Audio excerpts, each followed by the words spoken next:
একটা জিনিস আমরা বহুবার দেখি, ধরুন আপনি কোনো ব্যাংক থেকে বা কোনো ফাইন্যান্সিয়াল ইনস্টিটিউশন থেকে আপনি কোনো লোন নিয়েছেন এবং সেই লোনের টাকাটা আপনি সময় মতন চোকাতে পারছেন না বা মেটাতে পারেননি, এবং যার জন্য ব্যাংক আপনার বাড়িতে একটা রিকভারি এজেন্ট পাঠাচ্ছে এবং সেই রিকভারি এজেন্ট এসে আপনাকে অকথ্য ভাষায় গালিগালাজ করছে, আপনাকে ভয় দেখাচ্ছে, কোর্টের ভয় দেখাচ্ছে, পুলিশের ভয় দেখাচ্ছে, এবং রীতিমতো মানে অকথ্য ভাষায় গালাগালি করছে, উল্টো পাল্টা সময় আসছে এবং আপনার থেকে সেই টাকাটাকেও রিকভারি করার চেষ্টা করছে।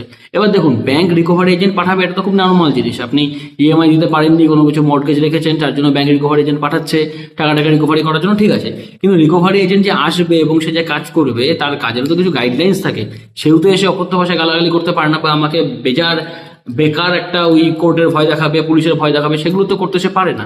তো ন্যাচারালি এখানে ল কি বলে? ল কিন্তু বলে যে প্রথমত জিনিসগুলো বুঝে নিন। প্রথমত আরবিআই এর গাইডলাইন কিন্তু বলে যে ব্যাংকের রিকভারি এজেন্ট সে ওই সকাল 7টার আগে, সকাল 8টার আগে এবং রাত 7টার পরে আসতে পারবে না, এক।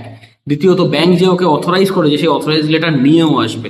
শুধু এসে বললো আমি ব্যাংক থেকে রিকভারি এজেন্ট এসেছি, আমার একটা আইডি কার্ড আছে গলায় ঝোলানো দেখুন, এবং সেটা দেখেই আপনি বুঝতে পারলেন যে ও রিকভারি এজেন্ট, তা নয়। ওকে রিকভারি এজেন্ট করার জন্য ওর কাছে একটা আলাদা অথরাইজেশন আছে ব্যাংক থেকে দেওয়া, সেটাও দেখাবে আপনাকে, যেটা নর্মালি পুলিশের ক্ষেত্রেও আমরা দেখি। এবং থার্ডলি, সে যখন রিকভারি করবে সে আপনার সম্বন্ধে কোনো রকম ডিফেম করতে পারবে না, মানে এরকম কোনোভাবে সে রিকভারি করতে পারবে না আপনার থেকে, বা এরকম কোনো কনসিকোয়েন্সও অ্যারাইজ করতে পারবে না যেখানে আপনার ডিফেম হচ্ছে, মানে আপনার মান সম্মান নষ্ট হচ্ছে। অ্যাজ এক্সাম্পল, আপনার এগেনস্টে মানে অকথ্য ভাষায় কুরুচিকর বাজে বাজে কথা বলছে, সেগুলো সে এসে করতে পারবে না, কোনো ভয়ভীতি প্রদর্শন করতে পারবে না। অন দি আদার হ্যান্ড, আরেকটা আমরা কনসেপ্ট দেখি, সে রিকভারি এজেন্ট এসে আপনাদের এগেনস্টে দেখবেন পুলিশের ভয় দেখায়, কোর্টের ভয় দেখায়। এবার একটা জিনিস বুঝুন, আপনি মর্টগেজ কিছু একটা জিনিস রেখে আপনি ব্যাংক থেকে লোন নিয়েছেন বা কোনো ফাইন্যান্সিয়াল ইনস্টিটিউশন থেকে নিয়েছেন, তো ব্যাংক বা সেই ফাইন্যান্সিয়াল ইনস্টিটিউশন কি করবে? আপনার ওই মর্টগেজ প্রপার্টিটাকে বাজেয়াপ্ত করে নেবে এবং সেটাকে বিক্রি করবে, এবং সেটার জন্য ব্যাংক ডাইরেক্টলি করতে পারে না। ব্যাংকেও কিছু প্রসিজার আছে, তাকেও কোর্টে যেতে হবে, তাকেও ডিএম অফিসে যেতে হবে, সেখান থেকে অর্ডার আনতে হবে, আইদার ডিএম থেকে বা কোর্ট থেকে, গিয়ে কোর্ট একটা অর্ডার করবে, সেই অর্ডারের উপরে এক্সিকিউশন হবে, এবং তার মাঝখানে আপনাকে দেখবেন 14বার নোটিশ করবে।